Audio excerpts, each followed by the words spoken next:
bom dia, bom dia, comunidade mais linda do universo. Bom dia a todos que nos acompanham.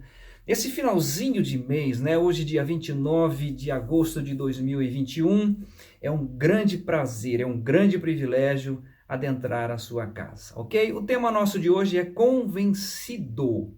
Convencido. Muito bem, nós temos dois sentidos para essa palavra, né? Quando uma pessoa se refere a outra, aquela pessoa muito convencida.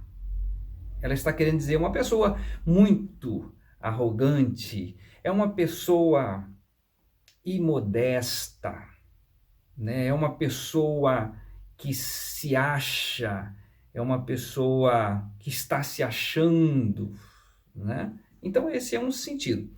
O outro sentido de convencido é o sentido de você falar com aquela pessoa realmente foi convencida pela palavra de Deus, que a palavra de Deus é a verdade. Convencido no sentido de ela está convicta, ou então que se deixou convencer, ou que se conheceu, né? Ela conheceu um assunto com propriedade. Ela não é mais ignorante àquele assunto. Ela conheceu, domina o assunto. Então, o nosso objetivo hoje é exatamente falar de quem convence uma pessoa a respeito da verdade da palavra de Deus. E isto, gostaria que você abrisse comigo a Bíblia, a palavra de Deus, seja ela edição Ave Maria, edição Sociedade Bíblica, não importa. Mas está em João capítulo 16, os versículos 8, 9, 10 e 11, que nos dizem assim: E quando ele vier, aqui está se referindo ao Espírito Santo. O Senhor Jesus está conversando com seus discípulos, estava aproximando o momento da sua morte, e ele vai dizer então a respeito do Espírito Santo que viria. Então ele está dizendo: e quando ele vier, convencerá o mundo de três coisas: do pecado e da justiça e do juízo. E ele então define. Versículo 9: do pecado, porque não crê em mim. Da justiça, porque eu vou para o meu Pai e não me vereis mais. E do juízo, porque já o príncipe deste mundo está julgado. Eu gostaria de convencer a todos, você que me acompanha agora. Gostaria de convencer você que o lugar mais seguro para você estar é em Cristo Jesus. É realmente descansar na verdade da palavra de Deus. Porém, esse não é um assunto meu, esse é um assunto do Espírito Santo, é ele que convence. Eu tenho a função de levar a palavra de Deus até o seu coração, mas é o Espírito Santo que vai convencer você. O texto diz assim, o verso 8, novamente: e quando ele vier, se referindo ao Espírito, ele convencerá o mundo no sentido, os homens, do pecado, da justiça e do juízo. Então nós vamos abordar essa questão pecado. Você e eu nascemos pecadores, não temos como fugir disso. Eu nasci em pecado, conforme é descrito no Salmo 51, versículo 5, eis que em iniquidade fui formado e em pecado me concebeu a minha mãe. Todos nós, sem exceção, nascemos debaixo da condenação chamado pecado. Isso é descrito também em Romanos capítulo 5, versículo 12. Né? Assim como por um homem entrou o pecado no mundo, e pelo pecado a morte, assim também a morte passou a todos os homens, por isso que todos pecaram. Não temos como fugir disso. Mas quem vai convencer você de que você é pecador é o Espírito Santo. E a minha oração está sendo essa agora. Senhor, traga a revelação. São vários textos que abordam isso, né? Nascemos pecadores.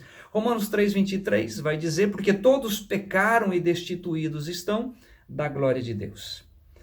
Partindo desse princípio, a segunda tarefa do Espírito Santo é convencer do pecado, da justiça.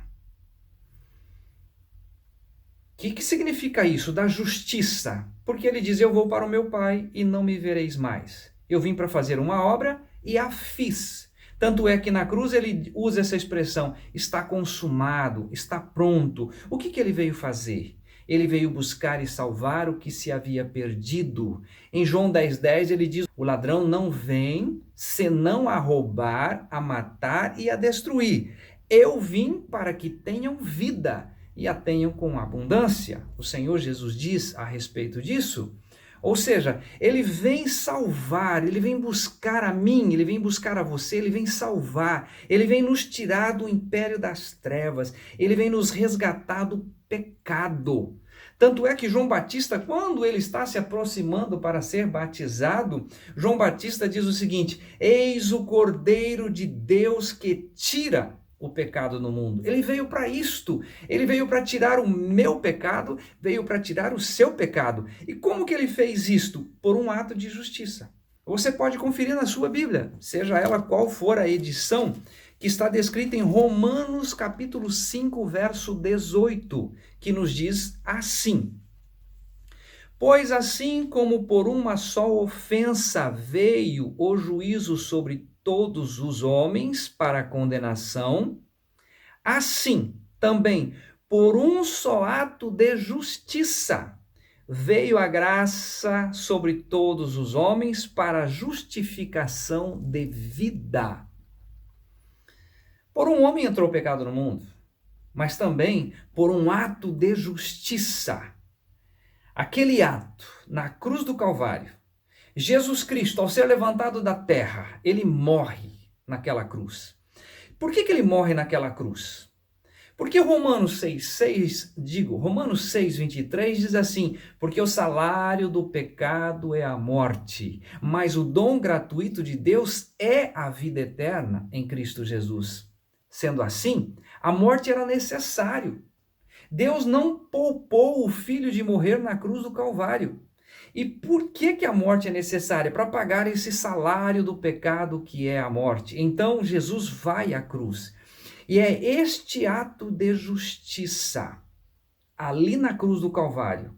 Porque ali na cruz do Calvário acontece um milagre. João capítulo 12, o verso 32, o Senhor Jesus disse assim: e eu, quando for levantado da terra, todos atrairei a mim mesmo. Ali ele me atrai, ali ele nos atrai para fazer um milagre, que é descrito em Romanos 6:6. Sabendo isto, que o nosso velho homem foi com ele crucificado, para que o corpo do pecado seja desfeito, a fim de que não sirvamos mais ao pecado como escravo. E ainda, capítulo 6, o verso 7 diz: porque aquele que está morto está justificado do pecado.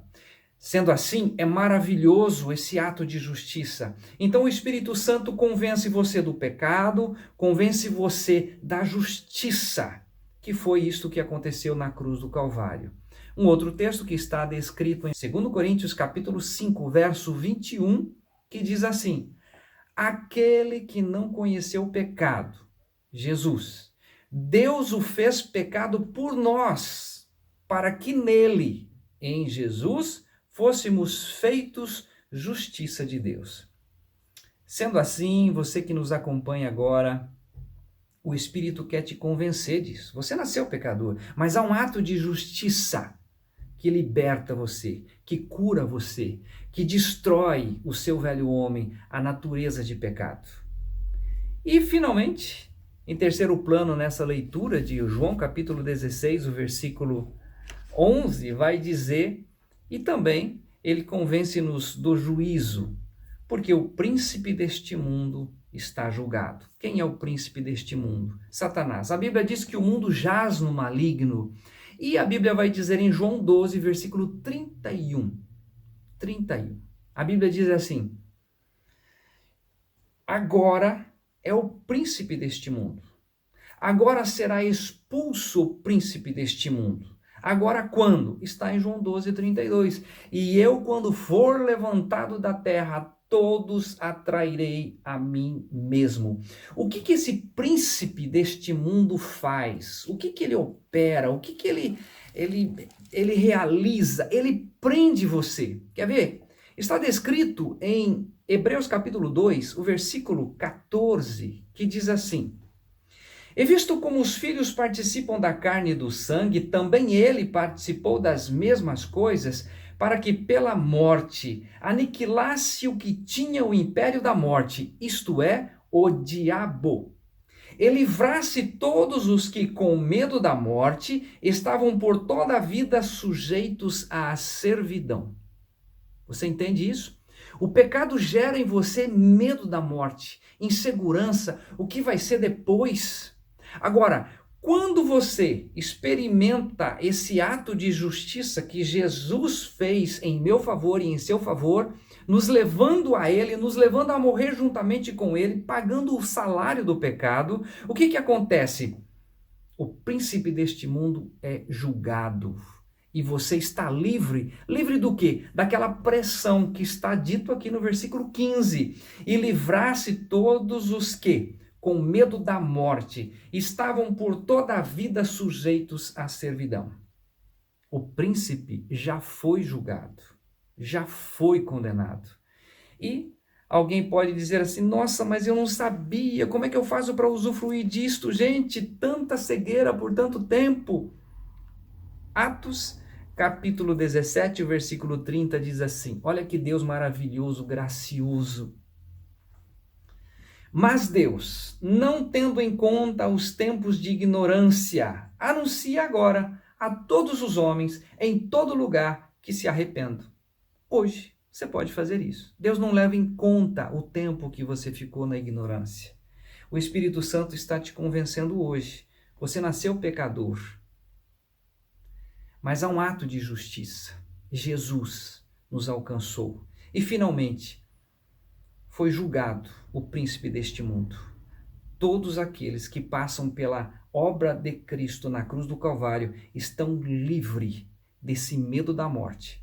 Por quê? Porque agora estão no lugar mais seguro do universo. Estão em Cristo Jesus. Ok? Um grande abraço. Eu espero mesmo, do fundo do meu coração, que o Espírito Santo tenha a liberdade de convencer você agora dessa obra maravilhosa realizada pelo nosso Senhor e Salvador Jesus Cristo. Ok? Um grande abraço, um excelente domingo. Tchau!